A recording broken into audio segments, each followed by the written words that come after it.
Thank you, Mr. Chairman.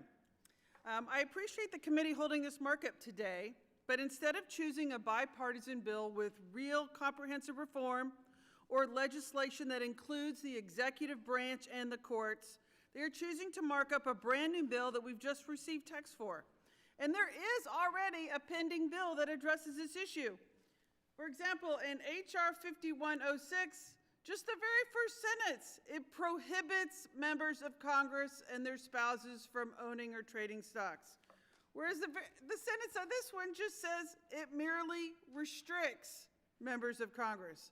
There is a vast difference between restriction and prohibition.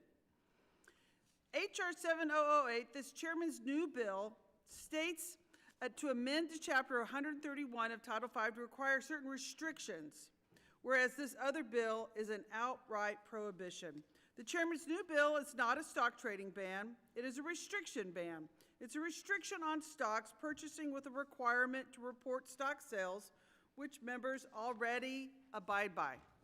The bill also completely ignores the issue of divestment, that members should be required to sell their current holdings, something I have done personally in my own portfolio. I chose to divest not because the law required it, but because earning the trust of my constituents demands it. Public service means more than compliance with the bare minimum. Every one of us has a responsibility to set the standard for this institution. When you choose to serve the public, you must ensure that your personal financial holdings never conflict with the public good. That is how trust is built. That is how confidence is restored. That is why we are here today. Full divestment is the only way to truly eliminate conflicts of interest, and that is why I took that step myself. Before coming to Congress, I was a small business owner and a lawyer, and I was fortunate to find success in that work. But the moment I took the office on the House floor, I was no longer serving myself. I was serving the hundreds of thousands of North Texans that I have the honor to represent. That responsibility is not an opportunity to profit. It is a sacrifice, and it is a sacrifice that we must hold the highest possible standard.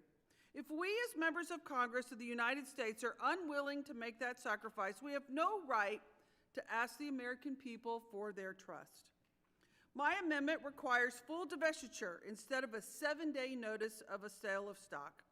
If Republicans were serious about restoring the public trust, if they were serious about rooting out corruption and listening to the American people, they would vote for my amendment and bring the bipartisan Restore Trust in Congress Act or the Restore Trust in Government Act, led by the ranking member of this committee, to the House for a vote. Bills that actually ban members of Congress and their spouses and dependents from owning or trading individual stocks. That is what is required. That is what eliminates corruption in this body. And that is what needs to happen in this bill. And I encourage my colleagues to support the adoption of my amendment. And thank you, Mr. Chairman. I yield back.